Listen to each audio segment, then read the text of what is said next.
De plus en plus de produits bio disponibles et vendus, de plus en plus d'exploitations qui pratiquent une agriculture bio. Il y en a à peu près 7300 en Suisse aujourd'hui. La tendance est loin de faiblir. Avant de se lancer dans la jungle des labels, nos guides ce soir, François Janet et Henri Sulzer, sont allés découvrir un exemple très concret à l'Aubier, au-dessus de Neuchâtel.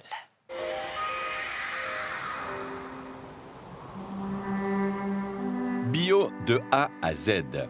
C'est à Montésillon que nous avons trouvé la première exploitation complètement biologique de Suisse. Ferme, fromagerie, hôtel, restaurant, tout est bio et même Déméter, autrement dit biodynamique, le cahier des charges le plus exigeant du bio. C'est vraiment la gestion d'une unité de vie. Nous, on parle dans la biodynamie de l'organisme agricole, de l'organisme de la ferme. Et puis ça, c'est un art qu'il faut apprendre et puis qu'il faut aussi à chaque lieu individualiser. Le plus délicat, suivant la culture, c'est la santé de la culture, de la mener pour qu'il n'y ait pas des maladies ou des ravageurs qui détruisent. Tant que les milliards de recherches vont plutôt dans une recherche chimique, entre guillemets, le bio va moins se développer. C'est aussi une question de budget de recherche. L'Aubier produit des céréales, des légumes, des fruits, mais aussi du lait et de la viande. La principale raison pourquoi on a les animaux, et puis là je parle principalement des ruminants, c'est parce qu'eux, elles bouffaient l'herbe que nous, on ne peut pas. Puis là, on a besoin des bovins, des ruminants, des chèvres et puis des moutons pour brouter ça, pour qu'eux, ils transforment dans un aliment que nous, on peut s'alimenter. Et puis, en faisant ça, ils créent un fumier, surtout de nouveau le bovin, qui a une immense capacité d'augmenter la fertilité du sol.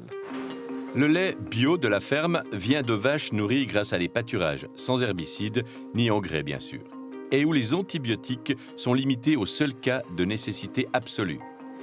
La fromagerie est intégrée à l'Aubier. Elle produit 7 fromages, durs, mi-durs et à pâte molle. C'est très particulier, on a la ferme juste là et on a un contact malgré tout avec les animaux et puis avec tout ce qui passe au cours de l'année, au cours des saisons à la ferme. Et je pense que c'est plutôt un plus pour un fromager parce qu'il peut vraiment être un lien avec ce lait qui vient des vaches. Et puis il peut voir de quel pâturage il vient. Et puis est-ce que les vaches elles sont en bonne santé. Toutes les fois qu'elles passent ici devant, voilà, c'est quelque chose qui est, je trouve, enrichissant.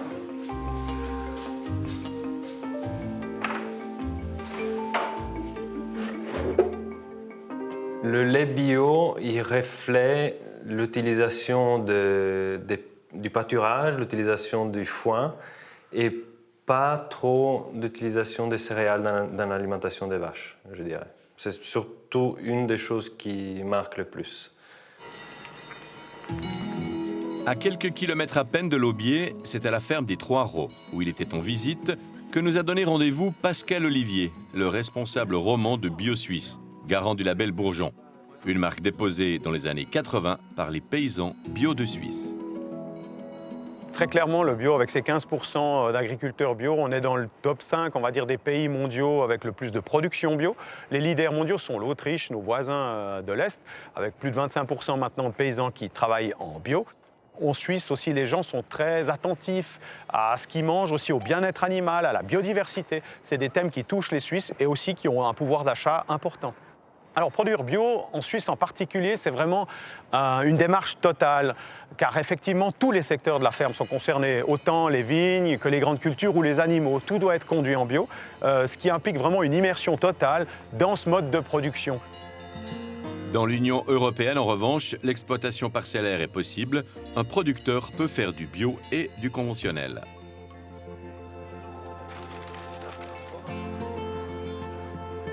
Raphaël Charles est chercheur au FIBEL, l'Institut de recherche en agronomie biologique. Nous l'avons rencontré au marché de Lausanne pour lui adresser quelques questions qui éclairent certaines idées reçues. Cultiver bio ne signifie pas cultiver sans traitement, mais seulement avec des produits naturels. Malgré cela, les sols peuvent-ils contenir des restes de pesticides ? Alors effectivement, dans l'agriculture biologique, il y a des résidus de pesticides qui datent d'avant la reconversion. Donc ça, c'est des produits qui restent bloqués dans le sol, qui qui peuvent rester très très longtemps, hein. On connaît le DDT dont on parle toujours, plus récemment l'atrazine, encore d'autres substances. Et puis il y a aussi malheureusement ces produits qui se promènent dans tout l'environnement et puis qui atterrissent aussi dans les terres bio. Par contre, les concentrations sont nettement plus basses. Les sols bio, quels effets ont-ils sur le dioxyde de carbone et le changement climatique? Le principal effet visé, c'est le stockage du carbone. En agriculture bio, en Suisse, tous les domaines, même s'ils n'ont pas de bétail, doivent avoir de la prairie dans la rotation. Et la prairie, le pré, pendant 2 ans, c'est un très bon moyen de stocker du carbone. On a aussi une diversité des cultures très variable qui permet aussi de préserver ce sol, notamment le carbone dans le sol, hein, l'humus. Et puis comme cet humus, c'est la base de la nutrition des cultures, on est obligé d'en avoir. Manger des fraises bio en janvier, c'est bio? Vous allez peut-être trouver des fraises bio en janvier, mais elles ne reposeront pas le label Bourgeon, parce qu'effectivement, on ne veut pas non plus anticiper autant la saison que ça, même si peut-être que ces fraises sont mûres quelque part. En bio, peut-on chauffer les serres? C'est pas bio, effectivement, au point de vue de l'énergie très importante qui peut être dépensée pour chauffer ces serres. Mais on a dû faire un compromis par rapport quand même à fournir des denrées suisses à nos consommateurs, c'est-à-dire que par exemple, au printemps, à partir du 1er mars, on a le droit de chauffer nos serres pour arriver peut-être en mai, juin à vendre quelque chose. Et l'énergie pour chauffer, durable ou pas durable? Pour l'instant pas, c'est-à-dire qu'on a encore un délai de transition pour mettre, enfin c'est surtout les anciennes serres qui doivent être en fait amorties encore quelques années, mais à terme il est évident on réclame maintenant dans le cahier des charges déjà des sources d'énergie uniquement renouvelables pour la production de légumes bourgeons.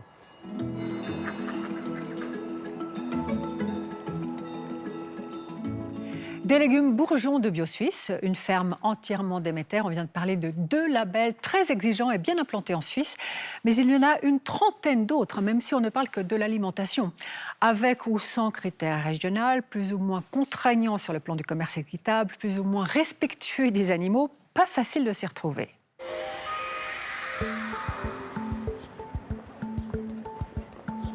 Alors, j'ose vous demander de les classer bio ou pas bio, Oui, d'accord. pour ceux que vous connaissez. Alors, ce que je connais d'abord, hein.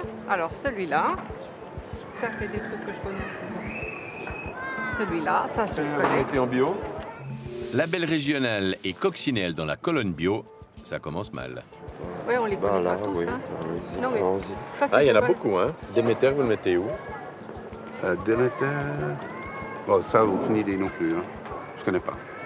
Ça, je connais pas. Fairtrade. Alors, ça me parle pas. Bon, on va franchement. supposer que c'est bio. Voilà. C'est biodynamie, c'est pareil, on va dire. Voilà. Si c'est biodynamie, c'est que c'est donc bio. Oui, j'imagine aussi. Ils en ont vu de toutes les couleurs, nos passants. On a beau connaître l'environnement visuel de nombreux labels alimentaires, pas facile de les placer dans la bonne colonne. Mercredi, un matin de novembre. Le marché de Lausanne est joliment fréquenté. Le bio attire une fidèle clientèle. L'argument principal pour vous de consommer bio, qu'est-ce que c'est? Protéger la santé et puis l'environnement, évidemment. Ça va de pair. Je pense qu'on fait partie de l'environnement. Pour la santé, je pense. Ça évite un petit peu tous les produits chimiques. Si j'arrive à payer le truc bio, je prends bio parce que je suis d'accord de payer plus pour que ce soit bio. Mag Bio, un des plus grands magasins bio de Suisse romande à Romanel-sur-Lausanne. C'est là que nous a donné rendez-vous Manuel Perret, un des membres fondateurs des Bio-Consommateurs, une association qui se démène pour promouvoir le bio en Suisse romande. On a un cahier des charges mondial de l'agriculture bio qui est géré par l'IFOAM, la Fédération mondiale des mouvements d'agriculture biologique. Et ce cahier des charges cadre, qui est dit minimal, il contient tous les grands principes du bio. Pas de pesticides de synthèse, pas d'engrais chimiques, aucun herbicide par exemple, etc. Après, on peut aller plus loin suivant les labels de chaque pays, de chaque contrée. En Suisse, c'est l'ordonnance sur l'agriculture biologique qui établit les règles concernant les produits bio alimentaires. Des règles de base comparables aux règles de l'Union européenne et attention aux confusions. Le marketing est très puissant à ce niveau-là. Ils savent très bien les codes visuels à utiliser pour donner l'impression qu'ils sont vraiment verts, même si c'est juste sur l'étiquette. alors le mot bio, il est protégé. Donc tout ce qui s'appelle bio ou même éco doit être d'origine agriculture biologique. Donc il est interdit de mettre du bio sur un autre produit. Ça, c'est une bonne garantie pour les consommateurs. Barbara Pfenniger nous l'a expliqué. Pour trouver son chemin dans le dédale des labels bio, plusieurs organisations, le WWF, Helvetas et la FRC notamment, ont édité un guide qui répartit les logos en 4 catégories. Excellent, vivement recommandé, recommandé et partiellement recommandé. De manière générale, quand il y a un label bio, c'est déjà très bien. Ensuite, tous les labels qui sont suisses, avec une origine suisse, sont supérieurs, ont davantage d'exigences parce que tous les agriculteurs suisses font partie de BioSuisse. Donc c'est une association qui a des critères, des exigences qui sont nettement plus élevés que ce que demande la loi. En revanche, quand il s'agit de produits importés de l'Union européenne, la plupart des produits remplissent les critères du règlement européen qui correspond à l'ordonnance bio, donc c'est moins élevé que des produits suisses. Alors, Mme Pfenniger, dans cette jungle, un ou deux exemples pour s'y retrouver. Par exemple, là, il y a des produits qui ressemblent au yogourt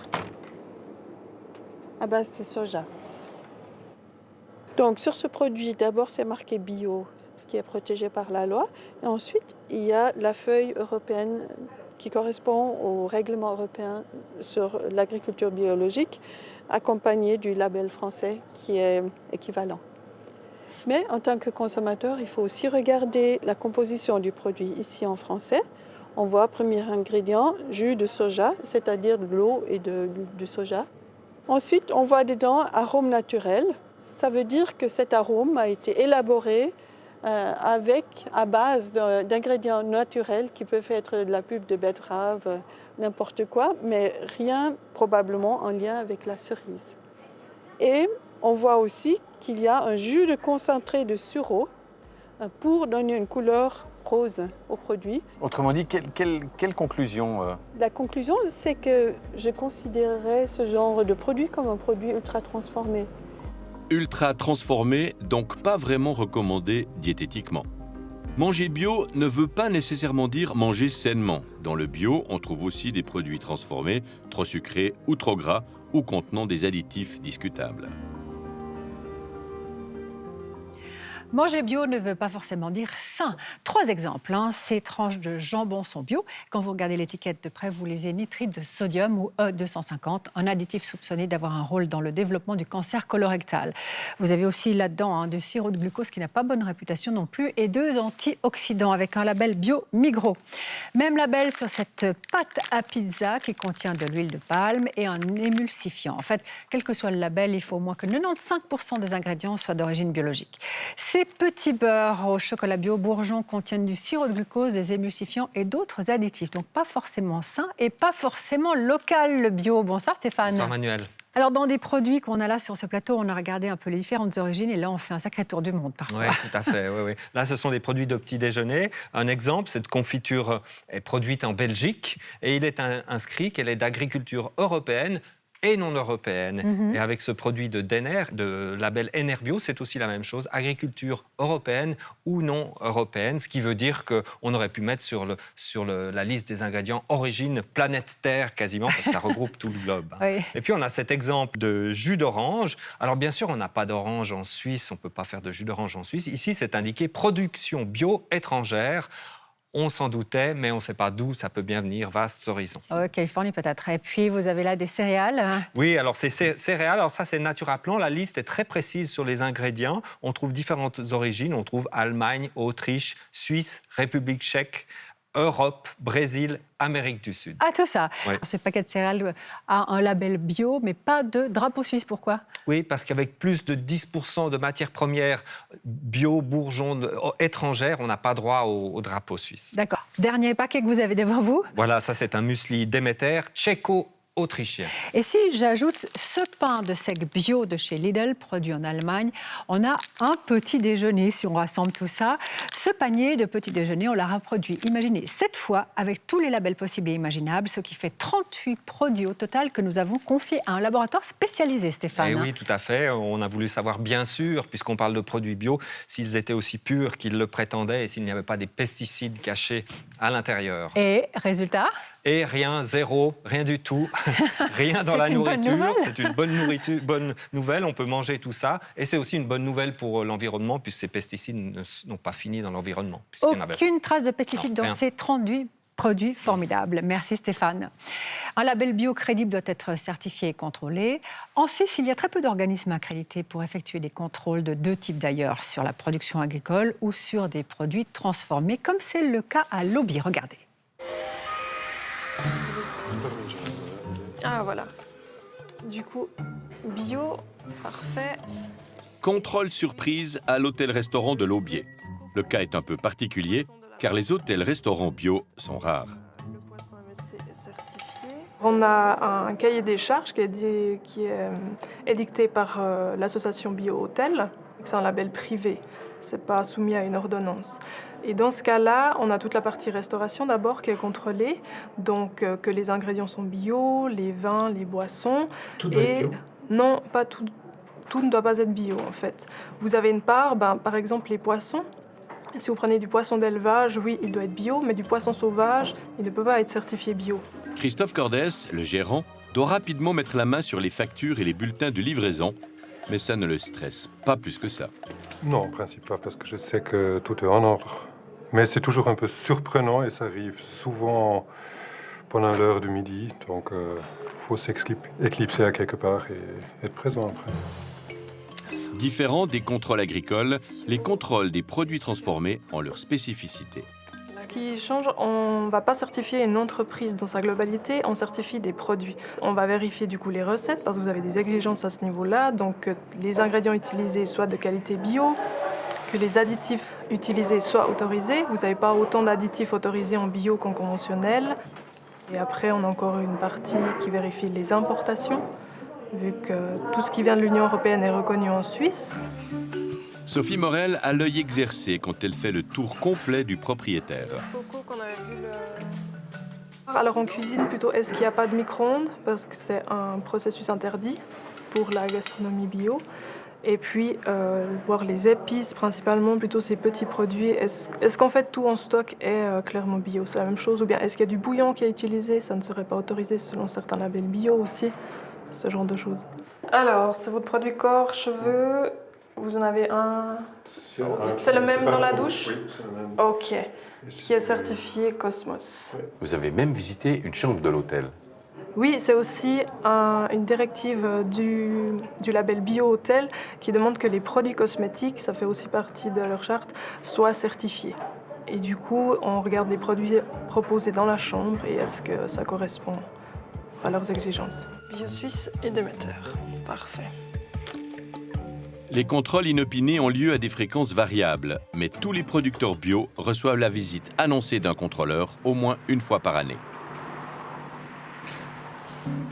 Donc les points de contrôle pour les animaux, donc il y a ces points-là. Les rapports d'une inspection sont ensuite vérifiés au bureau. L'évaluation suit un système de points de pénalité avec des conséquences graduelles.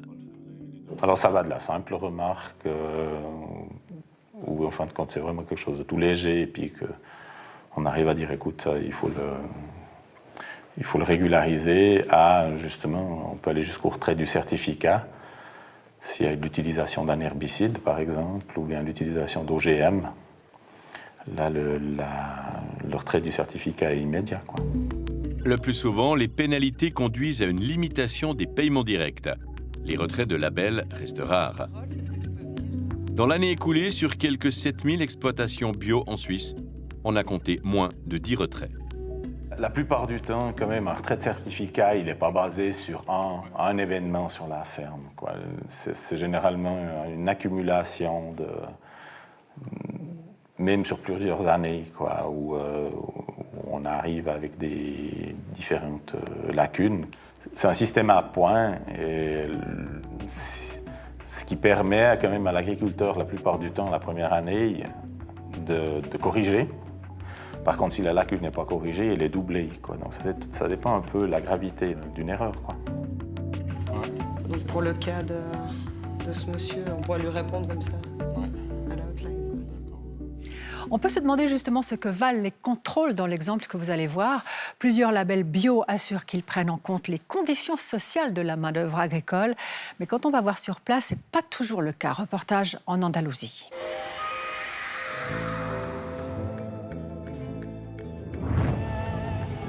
Almeria et son océan de plastique. Plus de 30 000 hectares de serres, le jardin potager de l'Europe, dont 20% est exploité en bio, la majeure partie réservée à l'exportation.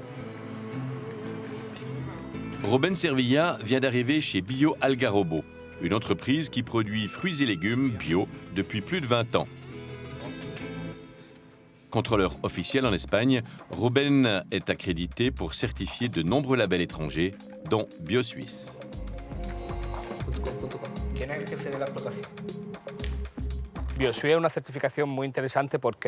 La certification BioSuisse est très intéressante parce qu'elle intègre de nombreux volets agroécologiques, notamment sur la biodiversité.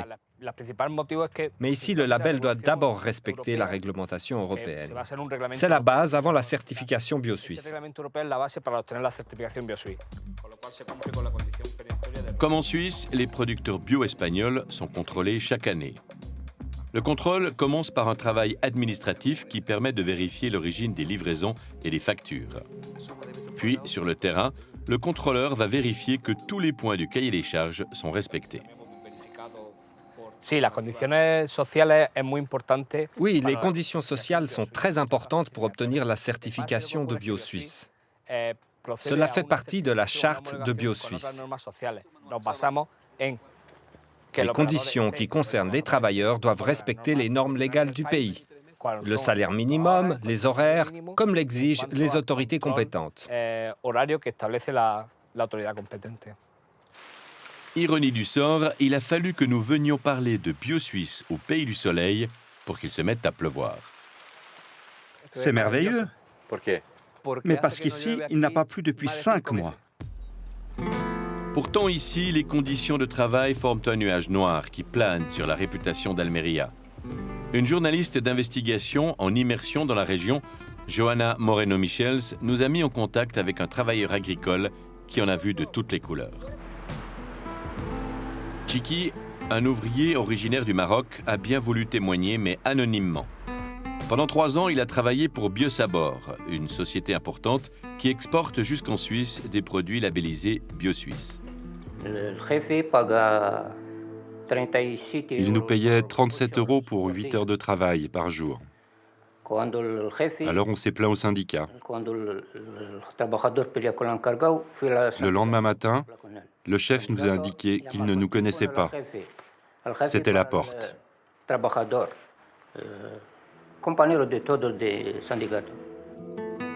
Pendant que plusieurs migrants attendent un hypothétique travail au coin de la rue, notre travailleur Chiki nous a raconté les longues semaines, du lundi au samedi et parfois du lundi au dimanche, les heures supplémentaires non payées et de nombreux autres abus. Aujourd'hui, Chiki a retrouvé du travail dans une autre entreprise bio de la région, mais les conditions n'y sont pas meilleures. Quand Johanna Moreno-Michels explique à ces jeunes femmes que le salaire minimum est à 6,90 €, voilà, 5 € de l'heure. C'est 6,90 €. elles lui répondent qu'elles ne touchent pas plus de 5 € de l'heure. Peu ou pas alphabétisées, elles ne connaissent pas leurs droits. Mais d'autres travailleurs, une quarantaine, dénoncent les abus et les licenciements dont ils sont victimes. Début novembre, cela faisait 2 semaines qu'ils manifestaient devant la coopérative qui distribue les fruits et légumes qu'ils récoltaient. On y a même découvert le drapeau du syndicat suisse Unia, solidaire des protestataires. Le secteur biologique ne fait que copier les conditions de travail qu'on trouve dans l'agriculture conventionnelle. Pas toutes, bien sûr, mais la plupart n'appliquent pas leurs obligations. La responsabilité du gouvernement, la responsabilité des entreprises et aussi celle des certificateurs est en jeu. Des labels comme BioSuisse, comme d'autres labels importants, nous pensons qu'ils n'en font pas assez pour que ces conditions sociales soient respectées. D'ailleurs, ce qui se passe sur le terrain ne correspond pas à ce que nous transmettent les travailleurs. Il y a de grandes différences, pour ne pas dire de gros mensonges. Les contrôles doivent être beaucoup plus stricts sur les questions sociales. Il faut que les contrôles bio soient plus exigeants pour que les droits des travailleurs soient enfin respectés. Dans le cas de Biosabor, l'entreprise mise en cause devrait s'expliquer devant un tribunal avant la fin de l'année. Les accusations sont claires, on peut le dire. Réponse tardive de Biosabor. Tout va bien, nous dit-on. Il n'y a aucun conflit. On peut aller vérifier sur place. Alors ça, c'est le comble. Biosabor avait refusé de nous accorder une interview en Andalousie. Du côté du label BioSuisse, je résume sa position et je la cite. Si les juges ou les nouveaux audits parviennent à la conclusion que Biosabor a violé notre cahier des charges, nous prendrons des mesures contre l'entreprise. Cela peut entraîner le retrait du bourgeon. La présomption d'innocence s'applique tant que l'enquête se poursuit, fin de citation. Et la Migros, qui distribue par exemple ces tomates de Biosabor, eh bien la Migros prendra elle aussi des mesures qui s'imposent si une décision de justice ou un audit conclut à des violations du droit du travail. Sébastien Ambert, bonsoir. Bonsoir. Vous êtes expert en bilan écologique chez Cantis. Question simple pour commencer, est-ce qu'il vaut mieux, si on parle maintenant généralement, est-ce qu'il vaut mieux un bio étranger ou un bio local ? Il vaut toujours mieux un bio local. Ça, c'est clair. Ça, c'est clair. Quel que soit le mode de transport. Voilà. Question plus compliquée maintenant. Est-ce qu'il vaut mieux, si on prend par exemple l'exemple des céréales, est-ce qu'il vaut mieux des céréales bio qui viennent de l'étranger ou des céréales qui ont été cultivées en Suisse sur un mode conventionnel sans label ? Alors, au niveau de l'empreinte écologique totale, le bio de l'étranger, surtout si c'est un pays limitrophe à la Suisse, sera en général plus faible qu'une céréale conventionnelle suisse. Ah. Et avant de se poser la question de bio étranger conventionnel suisse, Oui. on pourrait se poser la question de est-ce qu'il y a un produit labellisé, non bio, mais qui contient un autre label, qui serait suisse, qui serait une alternative intéressante. Oui, d'accord. Dans l'empreinte écologique, on prend un certain nombre de critères, même un grand nombre de critères, parce qu'il faut même parler du travail qui est fait sur la terre, de l'évolution des sols à long terme. Ça devient compliqué de faire ces comparaisons d'empreinte écologique. Correct. Ce qui fait que cette question est une des questions les plus compliquées qu'on a quand on parle de bilan écologique. On a notamment les problématiques de biodiversité, les problématiques de richesse du sol, et aussi, par exemple, les problématiques de l'empreinte carbone. Vous me disiez en préparation de cette interview, il faudrait en fait comparer à l'échelle d'une assiette, d'un menu, par exemple. Correct. Si on se dit comment est-ce que je peux être le plus écolo possible quand je mange, au lieu de toujours faire une comparaison 1 kg pour 1 kg, 100 grammes pour 100 grammes, on pourrait se dire sur mon assiette, comment je peux optimiser mon assiette en prenant les produits qui ont l'empreinte carbone la plus élevée et en réduire la quantité, et en prenant les produits qui ont contribué le plus à la biodiversité et en les maximisant. Alors, si on prend un exemple concret, à l'échelle de l'assiette, qu'est-ce que ça donnerait ? Alors, considérant qu'une majorité des gens mangent trop de viande par rapport à ce qui est sain, on pourrait sans souci réduire un petit peu la quantité de viande qu'on mange, ce qui amène toujours le plaisir de manger de la viande. Et ce qu'on a économisé en termes d'empreinte carbone sur la viande qu'on a réduit pourrait compenser les transports éventuels supplémentaires pour amener certains produits bio d'un pays limitrophe, par exemple. D'accord, on compense l'un et l'autre, c'est ça. À l'échelle d'une semaine, ce n'est pas forcément facile. En tout cas, merci pour ces explications. Très bonne soirée à vous. Merci beaucoup. Merci.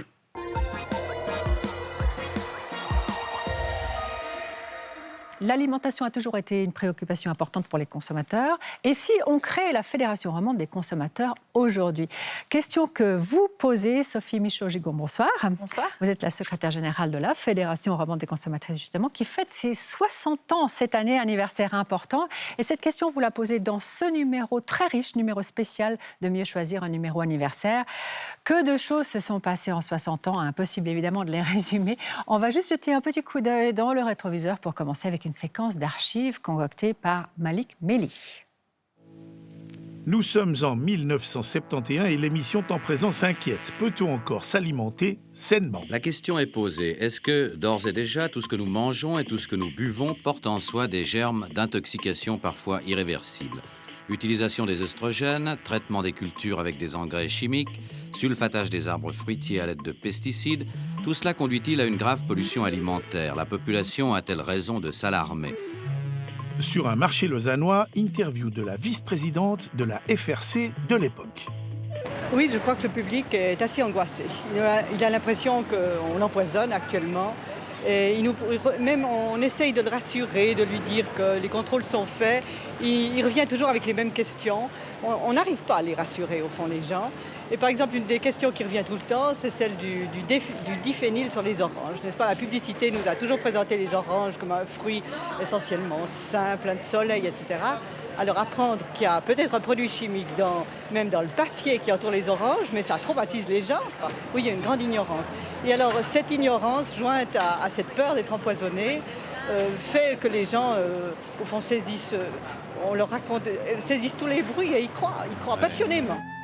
Une angoisse diffuse exprimée avec fougue par un certain monsieur Poffet, jardinier fribourgeois. Il y a trop de dangers d'environnement. Trop de dangers d'environnement. Quand on sait combien de ces poisons que lâche seulement le jumbo jet lorsqu'il traverse la Suisse pour aller atterrir à Genève. Autrefois, il lâchait tout sur le lac Léman. Aujourd'hui, c'est en plein sur la campagne. Et qui ramassera tout ça de nouveau? Encore une fois, tous ceux qui mangent tout ça. Vous voyez, ici, c'est pas grave. Une grande partie d'aliments que nous consommons ont déjà été trafiqués avant de les manger. On le sait très bien. Il faut avoir peur de mettre une plure de citron dans le manger des porcs parce qu'ils pourraient canner. On sait très bien que tout a été vacciné, tout a été traité. Des fruits et légumes dopés aux engrais chimiques. On aura tout vu. Mais à en croire un médecin genevois, il n'y a pas de quoi fouetter un chat. Alors les engrais chimiques, c'est un autre problème. Les engrais chimiques apportent des aliments nutritifs nécessaires au développement des plantes. On les a exagérés, on les a probablement fait en trop grosse quantité, mais les engrais chimiques en eux-mêmes ne sont pas une pollution proprement dite. C'est un aliment supplémentaire qu'on donne, et ça ne rentre pas dans les pollutions. Quant aux pesticides, très en vogue à l'époque, la vice-présidente de la FRC a sa petite idée sur l'origine du problème. S'il y a beaucoup de pesticides, les consommateurs sont peut-être un peu responsables parce que malgré tout, consciemment, ils refusent les pesticides et les additifs, mais dès qu'ils se trouvent dans un magasin, qu'est-ce qu'ils vont acheter? Les plus gros fruits, les plus beaux, les plus rouges. Alors quoi? C'est aussi ceux qui ont forcément poussé grâce à des pesticides. Tout ça, c'était donc en 1971. 48 ans plus tard, les discours ont un peu changé. Mais il faut dire qu'entre-temps, pas mal d'eau et de produits chimiques ont coulé sous les ponts. Alors, on l'a entendu, le public était assez angoissé dans les années 70. Sophie Michaud-Gégon, est-ce que vous diriez qu'il l'est encore aujourd'hui? Je dirais qu'il est toujours préoccupé par ce qu'il mange, par sa santé, par celle de l'environnement aussi, clairement.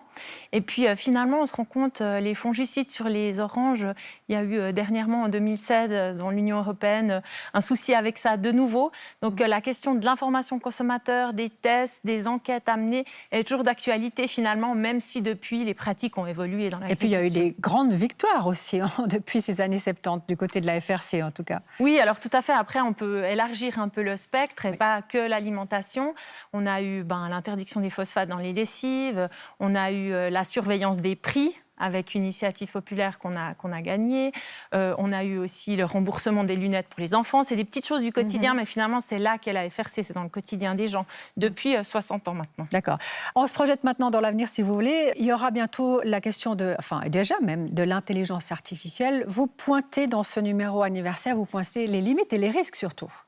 Alors, on explique, finalement, c'est aussi une différence par rapport à il y a 60 ans. Il y a 60 ans, la digitalisation, la numérisation de nos vies et de la consommation, ce n'était pas du tout actuel. Maintenant, ça l'est, clairement, que ce soit les achats en ligne, que ce soit les assurances, que ce soit l'administration. Il y a tout maintenant qui se fait de plus en plus de cette manière-là. Et l'intelligence artificielle, elle entre dans nos vies avec parfois des calculs qui se font et des décisions qui sont prises un peu à notre place quand même. Mais alors qu'est-ce que vous demandez, vous? Quel va être finalement, à nous de décider aussi, donc aux êtres humains aussi de décider où est la limite, à partir de quand ils souhaitent que l'intelligence artificielle entre en ligne de compte, parce que ça facilite la vie, et à partir de quand ils estiment que c'est une décision qui ne doit pas être laissée à des calculs ou à des algorithmes, à des machines. Puis aussi la question de la transparence. Comment est-ce que ces calculs sont faits? Si vous avez votre enfant qui est enclassé à Zurich par des calculs, des algorithmes, vous aimeriez bien savoir quels sont les critères qui sont utilisés. De même, il y a eu un article dans le Matin Dimanche ce week-end, les fichiers de solvabilité. Vous êtes fiché, votre état de finance est fiché, et en fait, vous ne savez pas comment ces calculs ont été faits, donc vous aimeriez aussi le savoir. Donc il y a vraiment ce genre de défi-là, et puis la FRC veut les accompagner, clairement, oui, et demander de la transparence aussi. Des exigences, mais aussi beaucoup d'informations dans les années à venir, comme toujours pour la FRC. Merci beaucoup pour ces explications. Bonne soirée à vous. Je vous en prie, bonne soirée.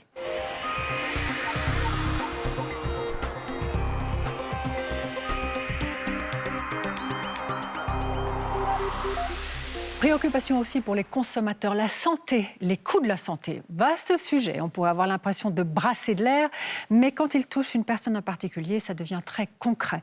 Claire Braillard a rencontré Sarah et son compagnon. Maintenant, ça fait 3 ans et demi que je suis en couple avec mon conjoint. On va se marier et pour moi, ça allait être facile, comme pour nos couples d'amis, pour qui tout se passe bien. On annonce une grossesse surprise, tout le monde est heureux. Et puis malheureusement, pour nous, ça ne s'est pas passé comme ça du tout.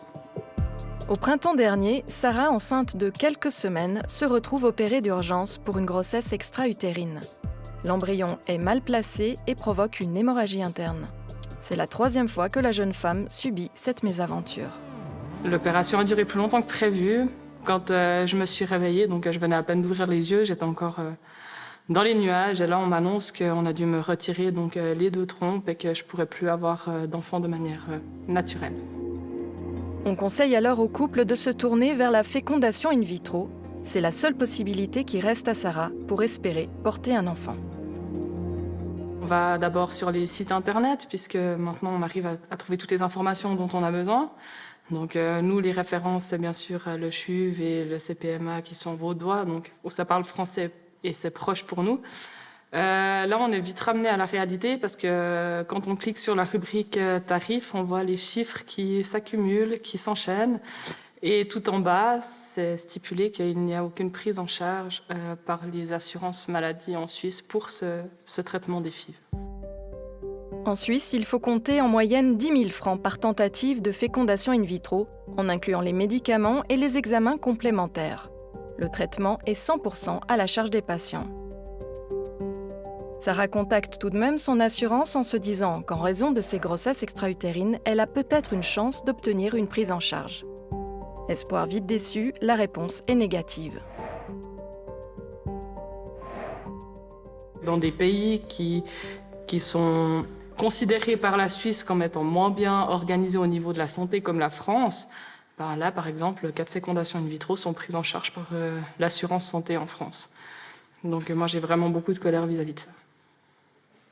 Je ressens beaucoup d'injustice, comme ma conjointe, à ce sujet-là.